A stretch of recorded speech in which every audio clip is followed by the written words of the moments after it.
the actions that governments take have consequences, and no amount of rhetoric will change the reality. And so one other question that I wish to, or one other answer from Senator Gallagher that I wish to go to was her comment on cost of living pressures, and she made the claim that things like power prices are linked to overseas events.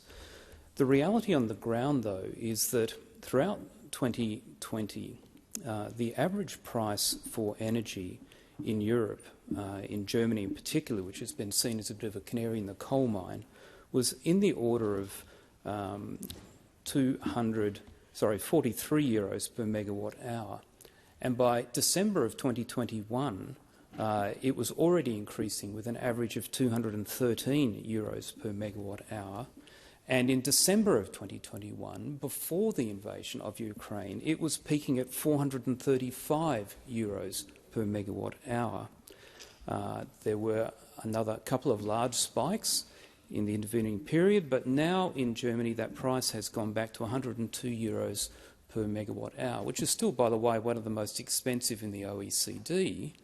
But the point is that the price pressures in Germany were rising ahead of the invasion, and they have been held out as the canary in the coal mine. So the rhetoric from the minister doesn't reflect the reality of the things that are driving up prices. And in fact, if you look in Australia's case back to the market interruptions in May of last year, there were times when the domestic price for gas was higher than the international price, which actually lays bare the claim that our market is purely driven by international factors.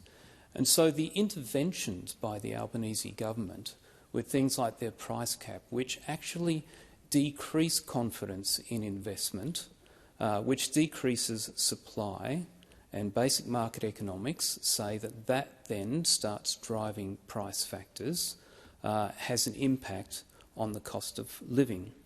The other part that is important to understand around the rhetoric versus reality, and going particularly to cost of living and energy, is that the rhetoric here is that the clean energy transition to variable renewable power sources will drive down prices. But the reason that Germany has the highest price for electricity to both industry and to residential households in the OECD is they actually have the highest penetration of variable renewables in the OECD. The country with the lowest price of power in the OECD is Canada, which operates 19 nuclear reactors, as well as having a substantial amount of hydro.